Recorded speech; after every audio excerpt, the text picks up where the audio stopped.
खुश रहो।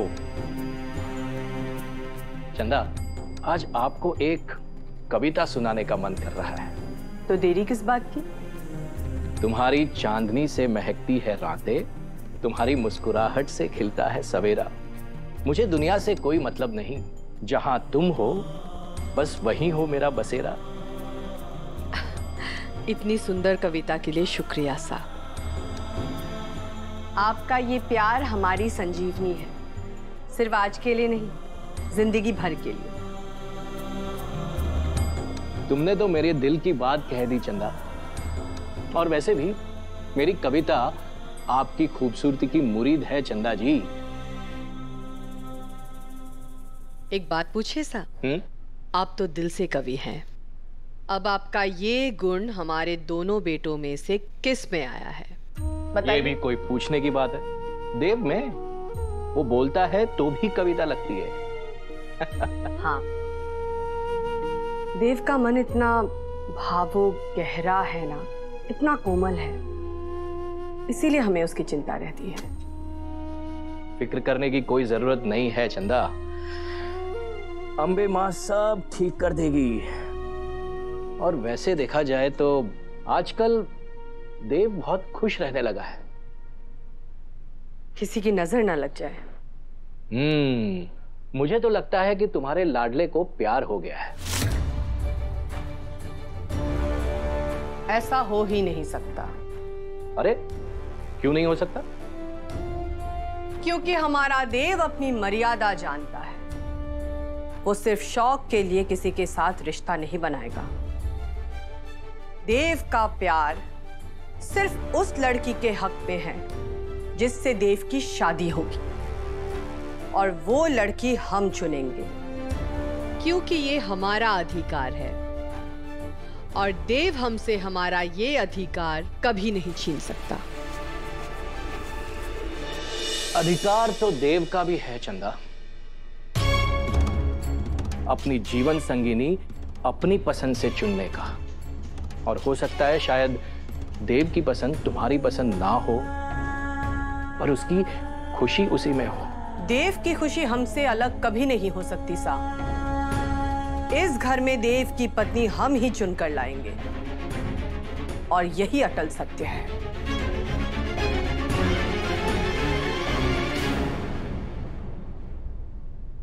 अभी चाहता है कि मैं वसु को प्रपोज करूं, पर मुझे तो ये तक नहीं पता कि वसु मुझसे प्यार करती भी है कि नहीं।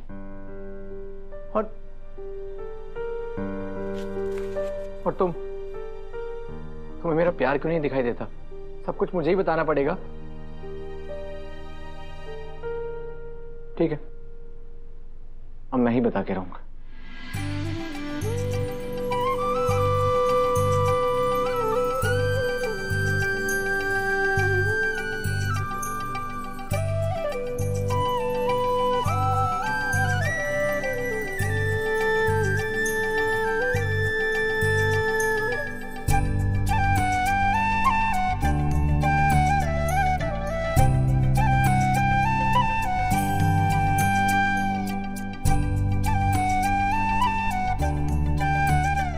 हकीकत है या कोई ख्वाब है, या मेरी दुआओं का जवाब है?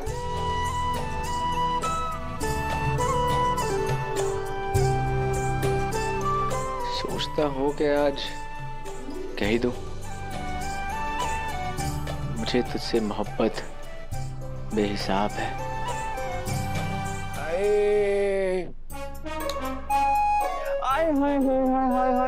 हाय दादा, मिर्जा देवांशुआ। मतलब वसु को पता नहीं इस बात से इंप्रेस होना हो, लेकिन पापा साहब बहुत प्राउड महसूस करेंगे कि एक लड़के में तो अच्छी शायरी करने के गुण आ गए। दिखाओ ना और क्या क्या लिखा था दादा, दिखाओ ना। दादा एक बार मैं, कोई जरूरत नहीं है। नहीं ठीक है, मैं मेरे को मत दिखाओ, लेकिन जाके वसु को तो बोल दो दादा। ऐसा है, मुझे अब कोई ज्ञान नहीं चाहिए। तेरा जो ये प्लान है ना, ये बहुत ही अच्छा प्लान है, और हम इसके बारे में ना ब्रेकफास्ट के बाद डिस्कस करेंगे। अभी बहुत भूख लगी है तो कुछ खा ले। चलो चलो चलो चलो चलो चलो ब्रेकफास्ट कर ले। जो करना है कर लेना, लेकिन जल्दी। 11 बजे से मीटिंग है ऑफिस में। बहुत भूख लगी। और वो फाइल पहुंच जाएंगे काकू, पहुंच जाएंगे। अरे ये रही फाइल।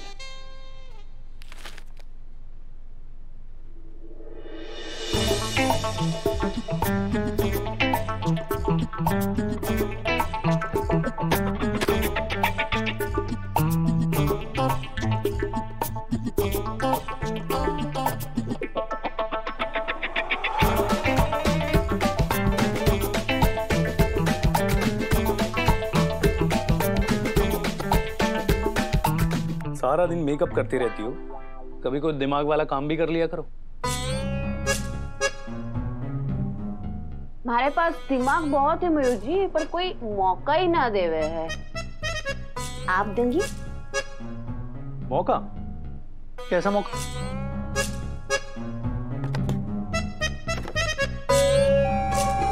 आप हमारे को भी ले जाइए ऑफिस में आपके साथ। हमारे पास एक से बढ़कर एक आइडिया है, रोज एक एक करके दूंगी। गई थी तुम एक बार ऑफिस, भाभी सा ने तुम्हें एक प्रोजेक्ट की फाइल दी थी पढ़ने को, एक शब्द ना पढ़ पाई थी तुम, याद है ना? ये कॉन्ट्रैक्ट के पेपर्स हैं, पढ़ो इसे। अरे वो तो तब की बात है, पुरानी वाली। अरे अब तो फाइल पढ़ना हमारे बाएं हाथ का खेल है। अभी दिखाती हूँ।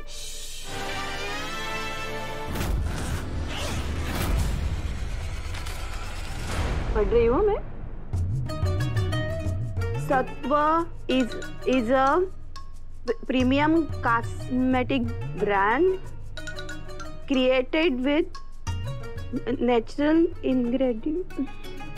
बहुत ही मुश्किल है ये तो। मैं अगला पढ़ती हूँ। हाय मारा राम जी, इतना मुश्किल मुश्किल क्यों लिखे है ना? सिंपल सा कुछ लिखना चाहिए।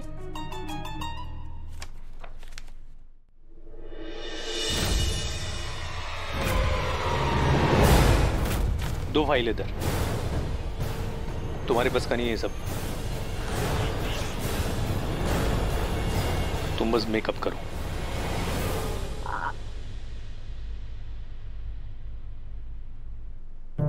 एक दिन I can going office doing business, after be taking my mind. मुझे अब कोई प्लान करना ही नहीं, जो भी कहूंगा सीधा वसु से कहूंगा, सीधा डायरेक्ट दिल से। पहले उसे फोटो दूंगा, ये फोटो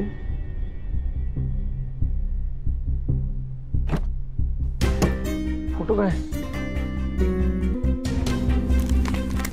फोटो कहाँ गई? फोटो तो फाइल में थी, वो फाइल कहाँ है? नहीं नहीं नहीं, नहीं। मैं जब गया तो फाइल यहीं थी। काकू सर रूम में आए, फाइल तो नहीं लेके चले गए। अगर किसी को बसों की फोटो और उस फोटो के पीछे की शायरी दिख गई तो तूफान आ जाएगा। नहीं भाभी साहब, ये डील के फाइनल पेपर्स हैं, आप प्लीज साइन कर दीजिए, हम इसे लॉक कर देते हैं।